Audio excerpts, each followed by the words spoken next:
Oh, I think we're on. Hello, world. Come on then, give me some questions. So, the first question that we have from the fan is, how is the band doing, and are there any upcoming gigs?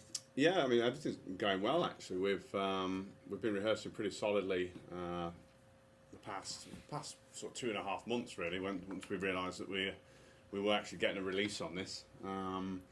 Gig-wise, we've got the first show lined up on the 20th of May near Nottingham, just sort of a warm-up gig for the European festivals, and then we're going out with it's the Metal Fest festivals. We're doing the first weekend, starting the 26th.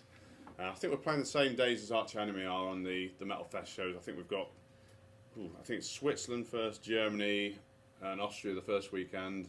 Following weekend we've got Rockstad in Sweden, and the following weekend after that we've got Download Festival, which will be a good laugh. That's sort of probably the best local gig we could ever get. Then we've got Tuska Festival in Finland, and there's also another festival that we're looking at in August, which I can't quite announce just yet. Cool. So I guess jumping off of that question, people want to know, aside from the festivals, is there any upcoming tours coming after the Human? We're looking at it. I mean, we're looking at probably early fall, sort of September, October time. We're looking to get out to Europe and do sort of a package tour with this. We've signed up with Rock the Nations, the agency in out in Europe. There was one tour that came up that we were talking about, but it's not quite right for us, I don't think. So we're waiting to find the right spot. But hopefully, sort of September, October, we're going to be out in Europe. How does it feel to be playing in one of the bands that you grew up loving? To be honest with you, I'd rather not be playing in it. I'd rather Dave Halliday was here to do this, but unfortunately, that's never going to happen. And it's great to be able to give the chance to Tony, Tim, and Kev to be able to do this again, and it's to see how much these guys are enjoying it and getting a second lease of life out of this has meant the world to me. So. Yeah, it's great. It's great to play the songs. I absolutely love the songs. I think they're inspiring musically for me. So to be able to play with these guys who are such good old friends, it's brilliant. How did the band end up forming? Like, how did you end up meeting the guys in the bands, and how did the band begin? Originally? Yeah. Originally, it was two bands pretty much. There was Race Against Time, which was Dave Halliday's old band. Who it's all obviously around the early 80s. This, and there was Parallax as well, which was Kev's band, the band that Kev was in, and Tony was also in sort of the later version of Parallax with Kev. Tim was in a band I think called Overdrive, and can't remember the other band he was in, but they all sort of knew each other on the local scene and got together in the early. In 81, I think they got together, and Hell sort of pretty much formed in 82.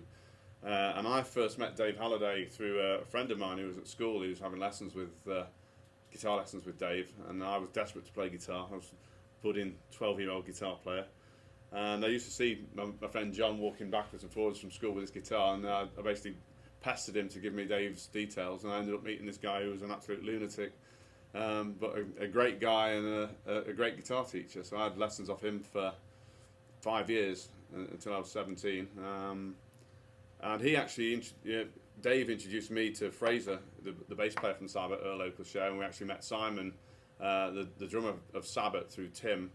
So it all, there's a lot of history between us that tied sort of Hell in with Sabbath. We were all very good friends back then. So yeah, that's kind of how it all worked. And obviously, it didn't work out for the guys. That fell apart. And obviously Dave died in '87, and I saw Tim and Tony again over the last 10 years. We've kept crossing paths, and we found Kev again through his son, who's a metalhead. He'd got all these albums that I'd produced, like Trivium and Nevermore, and Kev had seen my name on these albums and thinking, oh yeah, I know this guy.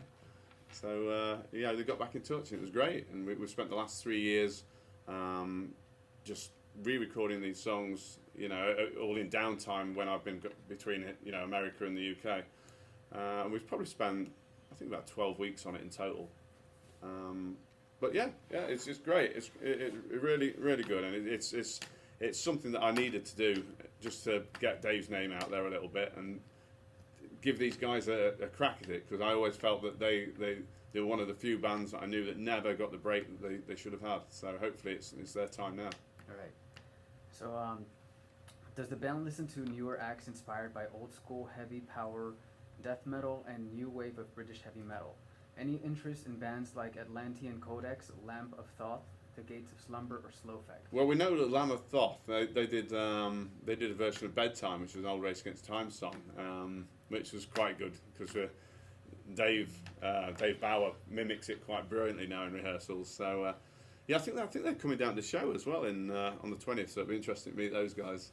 But no, I'm not familiar with the other bands. So I don't. To be honest, even though I'm in the music business, I don't tend to listen to much what's going on out there. It's I'm so busy with music all the time that the last thing I want to do when I close the studio door is hear more of it.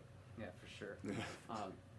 Does your epic beard improve or hinder your mixing skills? Oh, it definitely improves it. Yeah, I mean it's not looking so epic at the moment, but you know there is acoustic qualities and sort of magic qualities to this beard that you know yeah, it's certainly got some quality. I think there's bald patches in there. Look, it definitely is up there. Yeah. Do versions of the songs from Human Remains with Martin's vocal exist in any form? It would be interesting to hear his takes on them, even if it's in rough or unfinished mode. Well, you know that's we're not going to do that because there was a reason why we didn't use those recordings, and it's no sort of disrespect to mine, but it wasn't how we wanted the band to sound. So although he tried his hardest and he came in and gave it his best shot, it was ended up sounding very much like a Sabbath album in the end of the day because Martin's voice is so distinctive. He's got a style that is very much it's him straight away, and it isn't the style of what Hell sounded like. And it was actually it was a tough call to sort of say to Martin that he wasn't going to do this. I still don't think he's very happy about it, unfortunately. But it's one of those things where it was a band decision and a decision for how Hell wanted to be perceived, and so I hate to upset him with those sort of things, but that's the way we had to go with it, and it's not something that we're going to release out on the internet either. Okay. You've worked with many bands in your career. Are there any bands that you'd really like to work with that you still haven't had a chance to? Slayer would be a good one, actually. Slayer album would be nice, yeah. But who else? Well, I was going to say Priest, but obviously KK isn't there now, so I don't know about that. I'd like to do a Dickinson solo album as well. I think some of the stuff that Bruce writes with Adrian is really cool. But I'm trying to get all Roy Z's work there, so I better be careful. Would you consider getting into producing non-metal acts? No. Simply put. Yeah. What inspired you to focus more on the behind-the-scenes side of music instead of being a full-time performer? Basically, well, by the time the 90s happened, that was such a bad time for metal. I couldn't get any work as a performer, so I had to think about something else. So I'd always enjoyed the production side of things. It was always something I've been fascinated by, so it was sort of a natural step for me. And I just set up a small studio and did like what a lot of guys I know do. Just went step by step and worked my way up the ladder, really. So it's kind of nice to come back to the playing side of things again now, because it's what I always dreamed of doing, what I always wanted to do. So the production thing is going to get put a little bit on the back burner while I concentrate on the Hell stuff. In the many years of your career, who would you say are your favorite artists that you have worked with? Gary Holt, for one. He's a nutcase. He's great. Love Gary. Mike Amott's a great guy. The Testament guys are great. There's so many of them. Obviously the Accept guys as well. That was a huge thing for me to do the Accept album. So that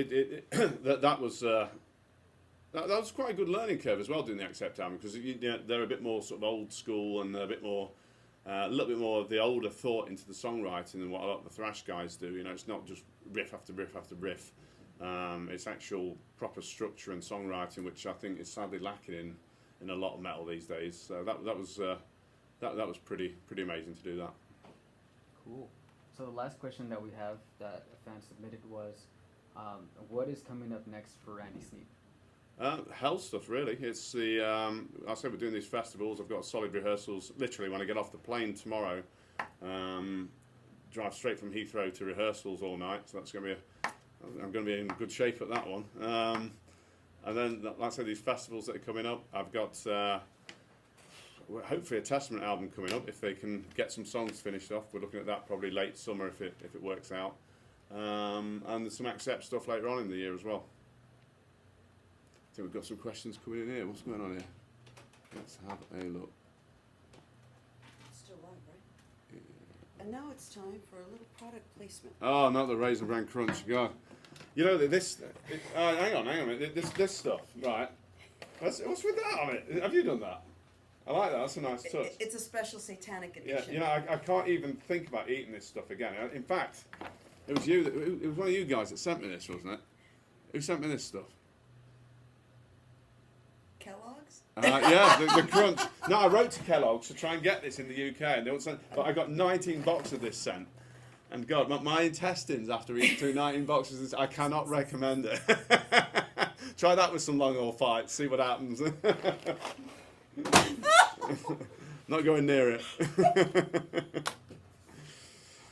Yeah. What does this come down to? I'm getting the NyQuil tonight. I've got the flight. I want the Unisom as well.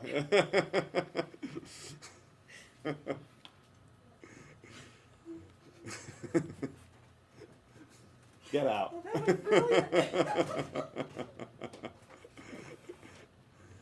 Oh, that was brilliant.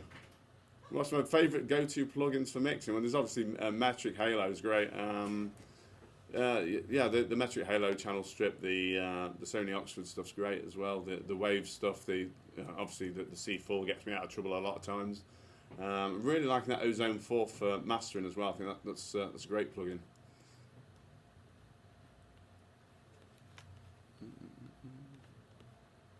No, I haven't tried that actually. I mean, I went out and bought the desk, didn't I? So kind of don't need to try that, but I've heard good things. It's the Ozone 4. Try it. They do, I think, a 14-day demo, I think, for that. So give that a shot. Isotope.